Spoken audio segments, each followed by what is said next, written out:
Hello and welcome to Introverted Indies. We are here with MJ Etkind and we're going to discuss social media and marketing. So, MJ, would you like to introduce yourself? Yeah, my name is MJ Etkind. I'm the author of two books, Dishwasher Safe, which came out in July of 2024, and The Witch of Wall Street, which just came out at the end of March 25. And that was, as of this week, featured in the New York Times Romance Review. So that's where my books are. So I'm a romance writer. Amazing. That must be a great feeling. Yeah, it's super exciting. It's absolutely insane. So we'll dive right into the questions then. What tools do you use for the marketing? So you've got those two books, and probably fair to say you're quite into the marketing of The Witch of Wall Street Yeah. that recently came out. Yeah, correct. So about what marketing or social media marketing, why I chose social media marketing. Yeah, I think like very intuitive. I think today as an indie author, like you just can't market a book without social media, right? Especially if you're writing in the genre I write in, which is popular fiction, right? Like it's romance, but it's kind of above and beyond romance. It's the sort of things that get picked up on Book Talk, they get picked on Instagram. So a lot of that is so driven by social media, especially because indie authors sell most of their books via ebooks. And Kindle Unlimited. In general, I actually don't, but for general, most people do sell most of their books like that. And so it's very hard to market your books without social media because you're not getting that kind of premium, bookstore shelf space, right? Like bookstore shelf space is big marketing, right? If you walk into Barnes and Noble and it's on that like new release table, like that, your book's going to sell great. If it's in, Target, your book's going to sell great. So that shelf space alone is like marketing marketing placement, and indie authors just don't get that on a grander scale. And so social media is really important because there's really no other way to communicate that your book's out there to the general public. So do you use just one platform or do you have several different ones that you run? Yeah, I have a few. So I'm on Instagram primarily, and then I'm on TikTok, and like every day I debate if that's worth it or not. And then Threads, which is kind of an extension of Instagram. And then Substack is actually my favorite. I don't think Substack is going to be like the best to sell books, but as a writer, I love Substack because it's just a platform where I can write all my thoughts and feelings, and my subscribers, you can either read them or unsubscribe. So I really love that platform, but I don't know if that's like the best way to market. Mm-hmm. Yeah, because I think Substack, obviously that's a newsletter essentially, isn't it? So Yeah. How have you found the whole building of a newsletter side of things? Because I read a lot that that's a big marketing tool as an author, and very important to have.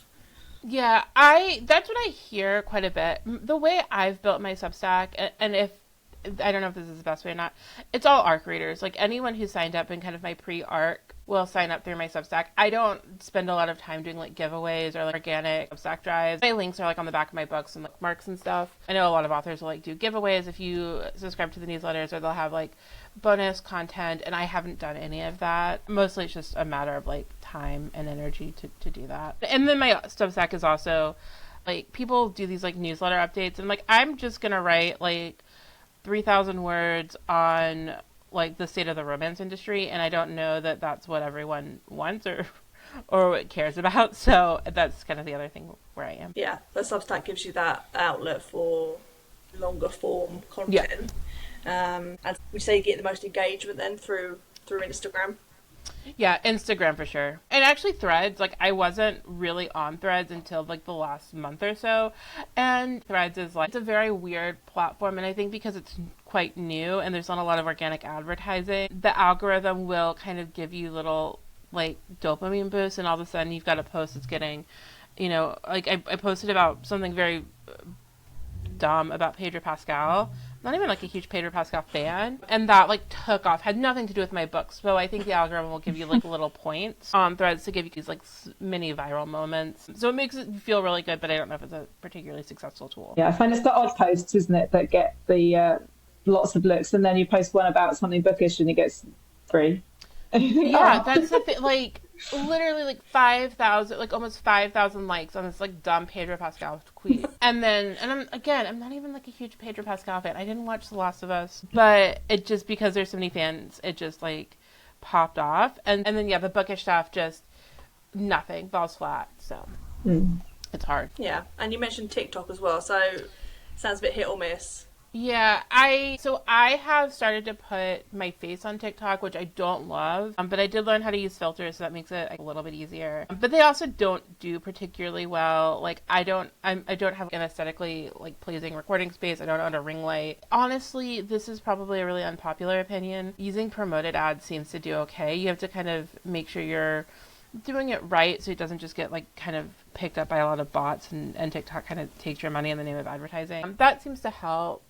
I know that's quite controversial. Some people are like, never buy ads because it'll just kind of push you at the end of the algorithm and you can only buy ads. I think the one thing like I try to keep in perspective is that TikTok, like that algorithm, is not just going to give you a free commercial. Right? Like, and I don't want to be an influencer. I think that's like very clear in my life. Like I'll do some like bookstore content, like I went to a new bookstore, here it was, and I'll just do 20 seconds of footage and put it to some music, and that's very easy. But you're never going to see me with my aesthetically pleasing coffees and doing a day in the life blog, and like none of that is quite interesting to me. I also work like a corporate job during the day, so that's not something that goes well together, especially as a lot of that just can't be featured or can't be talked about. Because I'm in client services, and so my clients can't be featured, and they wouldn't want to be. I wouldn't want to feature them, and so that is, I think, like a really hard overlap. And my job's not interesting. Like, I don't want to talk about it online either. So, a lot of my like personal life, I'm not interested in kind of spreading out for the internet, and I think that's really hard because I think TikTok really does thrive on how you're able to capitalize on your personal life and who you are as a person, and that's not always something like I'm interested in giving to the internet, which makes TikTok very hard. I can understand that. I feel the same. I don't always want to show my children or things like that. I don't necessarily want them all over the social media, but then Right. you left with, what do I put up there? Because everything that's related to my book just goes nowhere. So it's Right. sort of a catch-22, isn't it? Right. And like I totally understand the children thing because like it's quite controversial now, but especially like kids that go viral and they're just kind of stuck on the internet from very like young age. It's so hard. So, and I'm like fortunate I don't have kids. I'm fortunate that I don't have to take that into consideration as an author. But yeah, it's one thing like just your kids do not ask for public life. I think it's essentially understanding what your boundaries are, isn't it? What you're happy to share as an author and what you want to keep private, which is obviously completely okay. And but it's difficult also to have that balance where certain social media platforms, like you said, TikTok, almost wants you to overshare. Right. And they like it so thrives on you being messy too, right?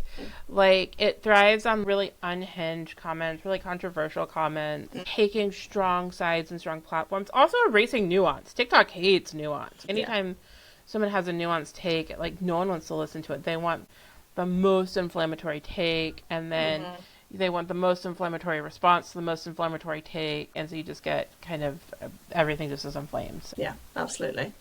So what pros and or cons would you say that you found using social media as an author? Pros, just like exposure. I think I've met some really cool authors. I think just figuring out how to navigate the marketing side, so what events and how I can do things like offline for marketing or off social media, I think has been really good. I think the worst part is just a time suck, right? Like it takes so much time, but also the thing I think that I try to remember with social media, and I do a horrible job at it, is that everyone is a consumer. Like, you could be buying ads, you could be posting, whoever your market, all of us are consumers in social media. The house is these large billionaire-owned companies, and so you're not immune from the addictive nature, the time suck nature, the doom scroll nature of it, just because you're using it to promote your book. And so I fall into those really hard, and it when I'm able to like step away and like read a book, I'm so much happier versus like the doom scrolling. So I think that's always the thing that I dislike.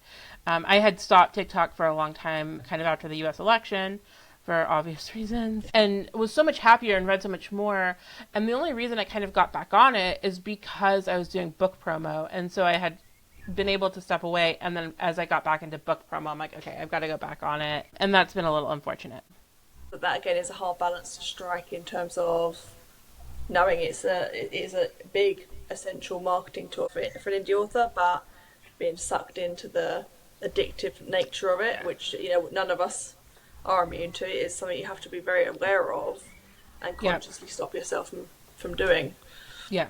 Yeah, and I'm not good at it, and that's been a struggle, especially as I'm thinking about writing another book, and then as I'm pecking away at that, so that's made it quite hard as well. Yeah, I think you'd always rather spend your time writing or doing something like that, and it sucks up so much time. You think, oh, just 10 minutes, and then it's been an hour. Yeah, exactly. Or the worst is, like, it'll be late at night and I can't sleep, and I'm like, we'll spend 2 hours, and I could have been reading, I could have been writing, I could have been doing something that wasn't this. So. Yeah. So do you use any other ways to market your books other than social media? Do you have other avenues? Yeah, so the biggest marketing, the reasons I mentioned before, the majority of my books have not sold as ebooks. The majority of my books have actually sold as paperbacks. And I'll explain why. So I have built, I was like hesitant to put this on the internet, but I have been putting it more. I have a database of 2,000 indie bookstores in the US with emails. And so I've emailed 2,000 indie bookstores. And so I have sold 400 books between my two titles through Ingram Sparks. I've gotten maybe 6 or 7 returns. So my books are returnable. I don't know how Ingram works in the UK, but for the US, we have Ingram Sparks, and you make your books returnable and you put it at a discount. So I am in all of the things that are kind of very favorable for indie bookstores. I do not make a ton of money off of each book sold. But again, talking about those marketing dollars, the way I kind of look at it is that getting my book into an indie bookstore, like, that is a piece of marketing, right? Mm-hmm. And some of the bookstores like have my books like face up on the shelves, which has been huge. They'll be featured like on their socials every so often. I try to go, if I'm like near one of the bookstores, I'll go in and sign. So I was in Seattle, I went to Nook and Cranny, when I'm actually wearing their t-shirt today, I don't know if you can see, and signed the copy that they had of The Witch of Wall Street. So you don't make a ton of money, but I kind of think of that as like baked in marketing. But then the other thing is that a lot of indie authors will ship to bookstores directly, and I'll definitely do that if someone's like, we'll just do consignment or whatever. I don't have a problem with that. The thing I really struggle with is that I just don't live in a lot of space, and it's just me, and I live in the city, and so it's not just boxing it up and putting it out on the front porch and the post office can come get it. Whenever I ship, I have to like physically go to the post office. Again, I live in a very small space. I do not have like a garage or a basement where I can just like stock it full with inventory. Mm-hmm. It like sits between like my bed and the wall in my bedroom. So that's why I use Ingram. So that's my other piece of marketing, is just emailing bookstores and just having a really good pitch. I didn't talk about that. I have like a good pitch format where I have a hook at the beginning, and then I'll go into kind of a paragraph that's like functionally the sell sheet, that's like where the book is, ISBN, price, discount, returnable, etc. And then I'll start talking about, I don't talk about Amazon. You do not mention Amazon in your bookstore solicitations. It doesn't matter how well you've sold there. And actually, often, like this one, actually, my Witch of Wall Street solicitation had like a very subtle jab at Amazon in it, where I talk about, like, I always talk about my love of indie bookstores, some of my favorite indie bookstores, kind of towards the end. So like journalists will write like the most important information first. So that's kind of how I think about it, as pyramid structure.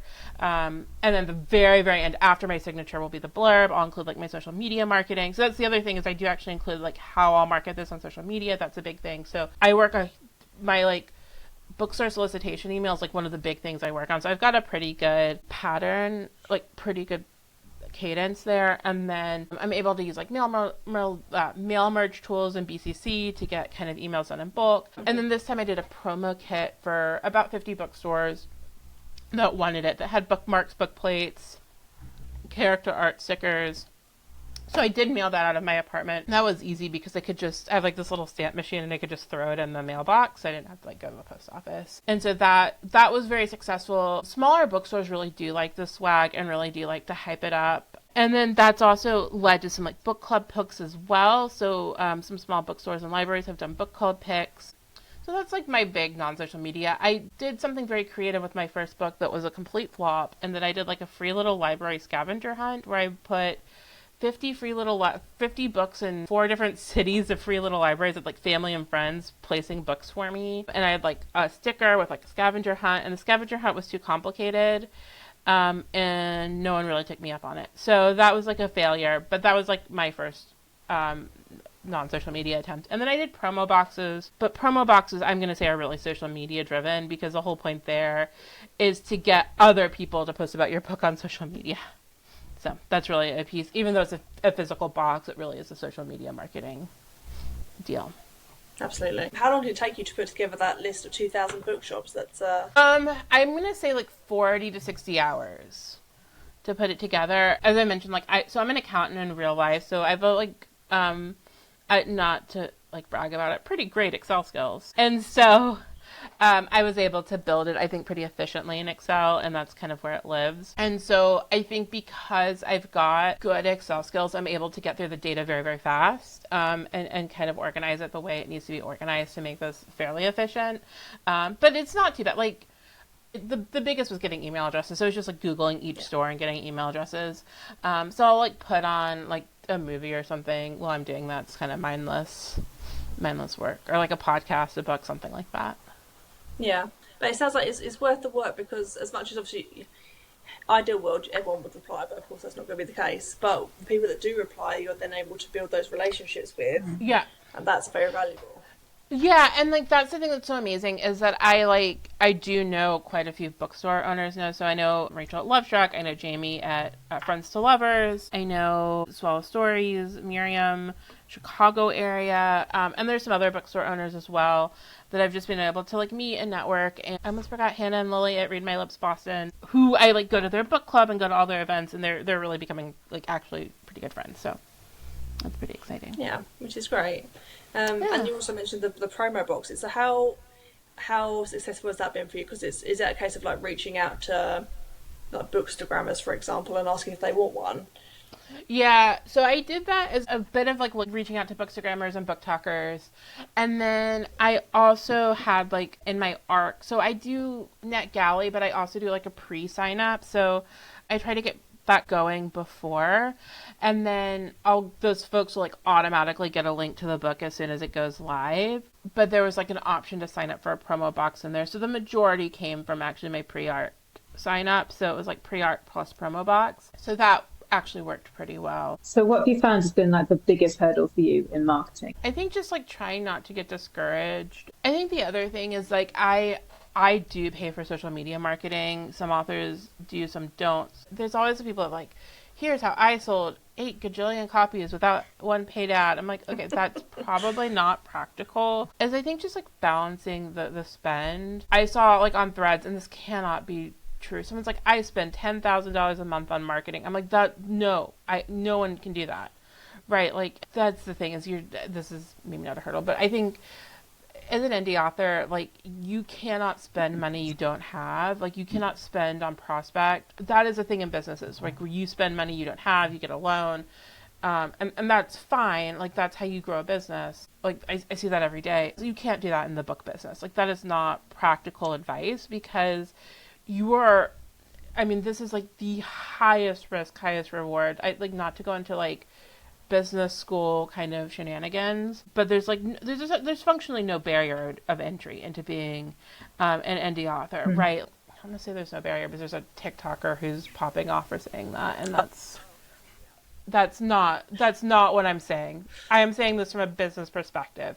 Anyone who has a laptop or a cell phone and can type and can read and is literate is able to functionally put a book out there, right? Mm-hmm. Like it may not be a great book, but there's functionally, in the business world, we'd say there's functionally no barrier to entry. Like there's very little investment. Like you can put a book out for free.